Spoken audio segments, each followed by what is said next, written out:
रक्ताने रंगलेली नात्यांची कडी, जावई आणि साला बनले खुनी. भाग पहिला. शाहजहांपूर, उत्तर प्रदेश. काळ होता प्रेम आणि फसगत यांचा. संजू, मला कळतच नाहीये की तू माझ्यावर अशी कोणती जादू केली असते ज्यामुळे माझं मन कशातच लागत नाही रे. आता तुझ्याशिवाय मला ना दिवसा चैन आणि ना रात्रीची झोप येते. काय करू मी, सांग ना. प्रीतीने तिचा प्रियकर संजूकडे पाहत म्हटलं. संजूने प्रीतीचा हात आपल्या हातात घेतला आणि तिच्या डोळ्यांत पाहिलं. ही जादू नव्हे प्रीती, यालाच प्रेम म्हणतात. खरं सांगू, माझी अवस्था ही अशीच आहे. तू समोर असलेस की सारं जग इंद्रधनुष्यासारखं रंगीत वाटतं आणि तू दूर होताच सगळीकडे फक्त विरांता दिसते. कधी कधी मला खूप भीती वाटते आपल्या प्रेमाला कोणाची नजर न लागो, कारण मी तुझ्याशिवाय एक क्षणही नाही जगू शकणार ग. नाही जगू शकणार तुझ्याशिवाय. प्रीतीच्या चेहऱ्यावर गंभीर भाव आले. संजू, विरहाचा विचार करूनच माझा आत्मा थरथरतो. मला फक्त याच गोष्टींची चिंता आहे की माझ्या घरच्यांना कळलं तर त्यांचं वागणं माझ्याशी कसं असेल. कारण आपण दोघे नदीच्या दोन किनाऱ्यांसारखे आहोत, जे कधीच एकमेकांना भेटू शकत नाहीत रे. मग आपल्या प्रेमाला मंजिल कशी मिळणार. क्षणभर थांबून प्रीतीने पुढे म्हटले. माझं एक बोलणं ऐकशील संजू? आपण ना इथून कुठेतरी दूर जाऊया रे, आणि आपल्या प्रेमाचं एक नवीन जग बनवूया, जिथे आपल्याला कोणाचं भय नसेल. एकदा का आपण एकमेकांचे झालो ना, की कोणामध्ये इतकी हिंमत नसेल जी आपल्याला वेगळं करू शकेल. प्रीतीचं बोलणं ऐकून संजू विचारात पडला. त्याला वाटलं प्रीतीचं म्हणणं बरोबर आहे. प्रेमाला एक नाही तर हजारो शत्रू असतात. तिने आयुष्यभर साथ देण्याचं वचन दिलंय. तिला आपली करण्यासाठी जर हे पाऊल उचललं तर त्यात वाईट काय.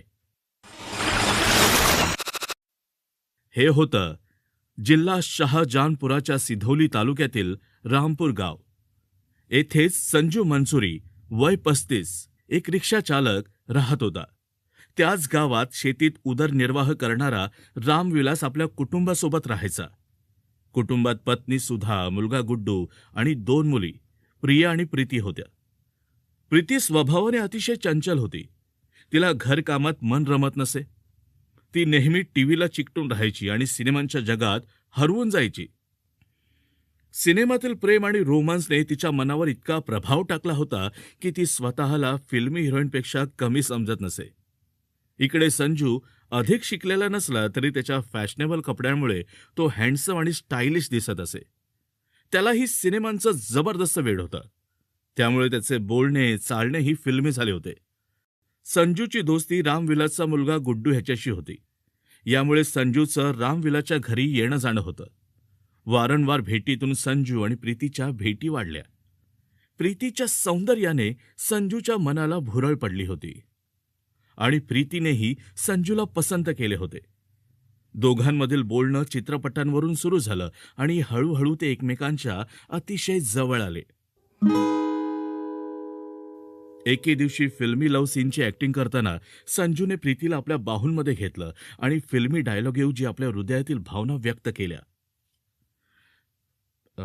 प्रीती, मी तुला लहानपणापासून बघतोय, पण ऍक्टिंगच्या निमित्ताने जेव्हापासून आपण जवळ आलो तेव्हापासून माझ्या डोळ्यांना तुझ्याशिवाय दुसरं काहीच बघायचं नाहीये.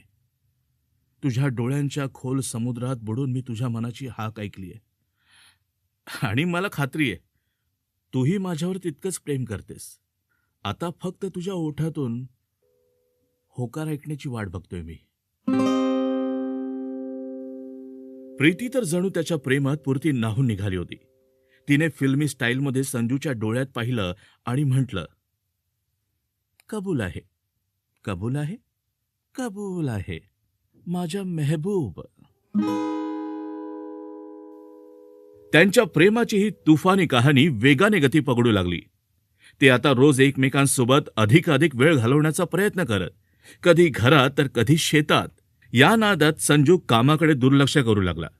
ग्रामीण भागात प्रेम संबंध फार काळ लपून राहत नाहीत. प्रीती आणि संजूच्या वेडेपणामुळे त्यांचे प्रेम प्रकरण सगळ्या गावाला कळलं.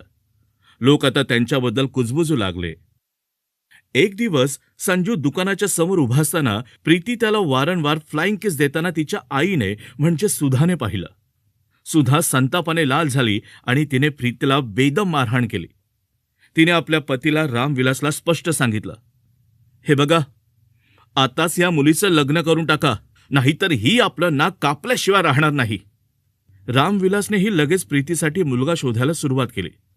लवकरच जसनपूर गावातील चांगला शेतकरी आकाश याच्यासोबत प्रीतीचं लग्न जुळलं.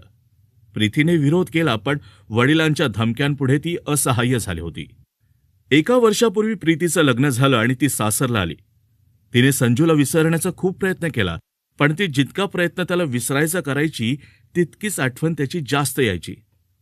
आकाश एक चांगला नवरा होता. त्याने तिला आपल्या बायकोला म्हणजे प्रीतीला खूप सारं प्रेम दिलं, तिची व्यवस्थित काळजी घेतली. पण नियतीला काहीतरी वेगळंच मान्य होतं. संजू आणि प्रीतीचं प्रेम इतकं वेडं होतं की ते लग्नानंतरही संपलं नव्हतं. आता संजू जर तिला भेटायला थेट सासरला गेल्यावर आकाशची प्रतिक्रिया काय असेल? प्रीतीचं वैवाहिक जीवन या नात्यातून वाचेल की तिचा भाऊ गुड्डू आणि नवरा आकाश मिळून प्रेमाचा अध्याय कायमचा मिटवतील? हे सगळं जाणून घेण्यासाठी ऐकत रहा या क्राईम स्टोरीचा पुढचा भाग, फक्त कथाकार कमलाकर या YouTube चॅनेलवर.